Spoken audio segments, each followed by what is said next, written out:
She continued, Cody wants it, not for personal gain. It's about helping the masses and saving patients.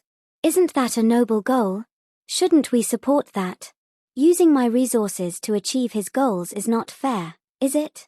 Dustin snapped. He scoffed, if you're truly selfless, generous, and compassionate, why don't you give your possessions to the poor? Your home, car, clothing, bags, and luxury items. That's what you call benefiting the people, isn't it? Dustin continued to confront Harper, his words cutting like steel. He hated her holier-than-thou attitude. You're just twisting my words. Harper burst out. Her face was red from embarrassment and anger. She shouted, how can you be so rude to me? You're showing complete disrespect to your senior. That's just your assumption, Dustin scoffed. I don't care. Give me the prescription today, or you can't stay at Harmony Healers. I will have you kicked out. Harper threatened loudly. Miss Bush, you misunderstand me. I never wanted to be part of Harmony Healers in the first place. So, your threat is a joke. Dustin shrugged, showing his indifference. Harper was so furious that she stomped on her foot and almost lost control. Her tears streamed down her cheeks as she was overwhelmed by his attitude. You asshole. You've gone too far. Harper was so frustrated she was crying tears of grievance.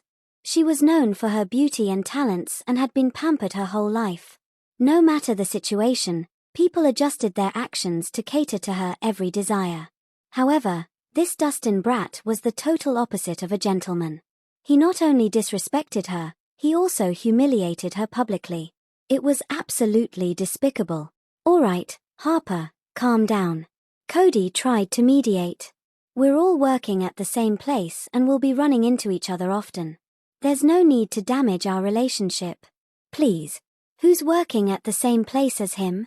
Only one of us can exist at Harmony Healers. It's either him or me. Harper snapped back, not mincing her words. That's enough.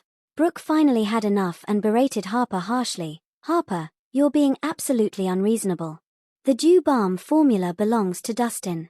It's up to him to decide what he wants to do with it. You have no right to interfere. Grandpa, I'm your granddaughter. Why are you siding with him? Harper found it hard to believe. Normally, her grandfather doted on her greatly. Why was he siding with an outsider's side today? Dustin saved Harmony Healers twice. Your lack of gratitude is already bad enough. How dare you kick up a fuss here? Brooke's expression was grim. He warned her, act up again, and I'll ground you for a month. Harper was about to argue further but eventually held her tongue. She knew that her grandfather was a man of his word. If he said something, he would undoubtedly follow through with it. She felt unfairly treated. Still, she realized that continuing to create a fuss would only lead to more trouble for herself. In the end, she could only glare at Dustin, directing all her anger and resentment at him through her gaze. She would make him pay for this sooner or later. Dustin, allow me to apologize on behalf of this unruly kid, Brooke said apologetically. Forget it. I'll take it as them joking, Dustin replied with a faint smile, not bothering to worsen the situation. Although Harper was unruly, Brooke was a reasonable man. He also preferred to avoid unnecessary complications. After all, Cinna had to remain at Harmony Healers for the time being. Dustin, why don't we return to the matter at hand? Cody continued impatiently, I'm genuinely interested in partnering with you. If you're willing to share the formula, we can collaborate on research. Let's generate profits and contribute to the well-being of the people. What do you think? Of course, if you doubt my sincerity, don't hesitate to name your price. Whatever you require, just name it, and I'll do my best to meet your demands, Cody proposed. Dustin was about to decline when he thought of something. His tone shifting, he replied, since you're so eager, I'll be direct about it. If you can get me 3 medicinal herbs, I'll give you the formula for free. Really? Cody's eyes lit up, turning excited immediately. Dustin, even if you want 30 or 300 medical herbs, it won't be a problem. Tell me, what do you need? I'm looking for the Iceheart Lotus, Dragon Panax, and Emerald Corolla. Dustin listed out the herbs one after the other. Those were the main ingredients for creating Sanctifix, which is essential for treating Cinna. It would be a worthwhile deal if he could exchange a formula with notable defects for 3 top-quality medicinal herbs: the Iceheart Lotus, Dragon Panax, and Emerald Corolla. Cody frowned upon hearing this. If my memory serves me right, these medicinal herbs are extremely rare. They're not even available on the market. May I know what you need them for? I have my plans for it. Well, do you agree? Dustin responded calmly. These 3 medicinal herbs are extremely rare and have significant value. They will not be easy to obtain. But give me some time, and I should be able to gather them, Cody said, deep in thought. All right, I'll wait for your good news. As soon as you have all 3 medicinal herbs, I'll immediately hand over the Dew Balm formula, Dustin replied with a faint smile. Great. It's a deal. Cody's spirits soared.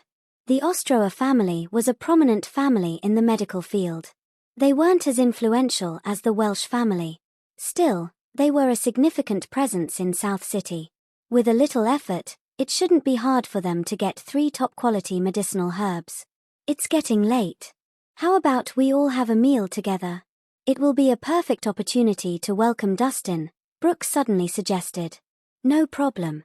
I'll play the host today. Dustin, let me treat you to a meal at Regal Court, Cody declared grandly. Regal Court. Everyone at Harmony Healers grew excited at the declaration. Regal Court was the most prestigious restaurant in South City.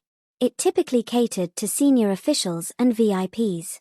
Ordinary citizens could only dream of entering such a place. Dining there required not only wealth but also social status and influence, making it a highly exclusive establishment. Regal Court also had a widely circulated story associated with it. It was the very reason numerous senior officials and VIPs frequented the establishment. Rumor had it that that person from Ailka had once dined at Regal Court. After his meal, he was so impressed by the food that he even composed a poem in appreciation. The restaurant was once known as Starview Court. But from then on, it was officially renamed Regal Court. That poem became Regal Court's hallmark and was shared in stories far and wide. Ordinary people fortunate enough to dine at Regal Court boast about the experience for an entire year. As night fell, several luxury MVPs came to a stop at the entrance of Regal Court. As the car doors opened, Cody led a group of people through the entrance, striding in confidently. Wherever they went, a chorus of greetings welcomed them. Everyone who encountered them addressed Cody as Mr. Ostroa. The way he commanded attention and authority further fueled the admiration Harper and the others had for him. Regal Court truly lives up to its reputation. It's so luxurious. I never thought I'd have the chance to dine here in my lifetime. This is truly amazing. It's all thanks to Cody's generosity. How else would we have this opportunity? The group of students from Harmony Healers whispered to each other as they entered. They gazed around in wonder, completely blown away by its impressiveness. Bumpkin, how's it going? Are you feeling overwhelmed? Harper approached Dustin on purpose with an arrogant expression. Someone like you has probably never seen such a high-end restaurant before, huh? Take your time to look around and take some photos. That way, you can boast about it to your friends. After all, this is an opportunity you won't have a second time. So, you better make sure to cherish it, Bumpkin. Dustin chuckled and didn't bother responding. He found it amusing that this woman was acting superior around him. He wondered where she found the courage. Hey, what's so funny? Harper was upset. I just know you're uneducated judging by your appearance. Regal Court is the best restaurant in South City. Even the Emperor had dined here personally. Only senior officials and VIPs are allowed to enter. If it weren't for Cody's influence, you'd never have the chance to set foot inside this place in your entire life. I don't know if Regal Court is the best in South City. Dustin shrugged. He continued, all I remember is that when I dined here with the Emperor 10 years ago, it wasn't called Regal Court but Starview Court.